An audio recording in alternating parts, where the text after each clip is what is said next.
The people who had been so charmed by him, those who had hung on his every word, couldn't help but wonder what had happened to the man they thought they knew. Was the fire an accident? Had it been a cry for help, an expression of his deeper struggle? Truth was, no one knew. And perhaps that was the most unsettling part of all. Thomas O'Brien had become a mystery, even to those who had spent months trying to decipher the enigma of his existence. The aftermath of the fire marked a turning point in Thomas's life in Dunmore. The larger-than-life persona that had once captivated the town had crumbled, leaving behind a man who was lost and adrift. And though the town tried to reach out to him to offer comfort, Thomas had withdrawn further into the shadows of his own mind. The boisterous man who had once held the town in the palm of his hand had retreated into silence, and the people of Dunmore could only wonder what lay behind the mask he had so skillfully crafted. As winter continued to tighten its grip on Dunmore, the town became shrouded not only in snow but in an atmosphere of uncertainty.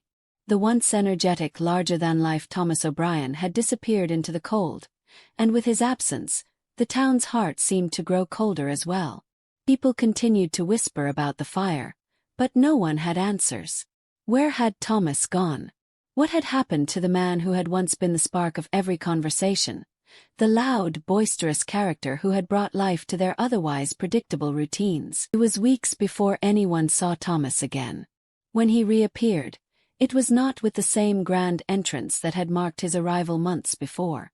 No, this time he crept back into town like a shadow, a specter of the man he once was. The sky was an oppressive gray, and the wind howled through the town, rattling windows and sending waves of snow curling around corners. It was in the midst of this storm that the first dramatic moment occurred.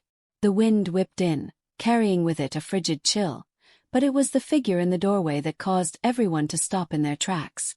Thomas stood there, framed by the door, his clothes ragged and worn, his face gaunt and pale. His eyes, once full of fire and life, were now hollow and distant. He looked like a man who hadn't slept in days, if not weeks. His shoulders were hunched, and his hands were shoved deep into the pockets of his coat, as if trying to hide from the world. The sound of the door creaking closed behind him echoed in the room, and the air seemed to hold its breath. The regulars in the tavern stared at him, uncertain whether they were seeing the same man who had once filled their lives with stories and laughter.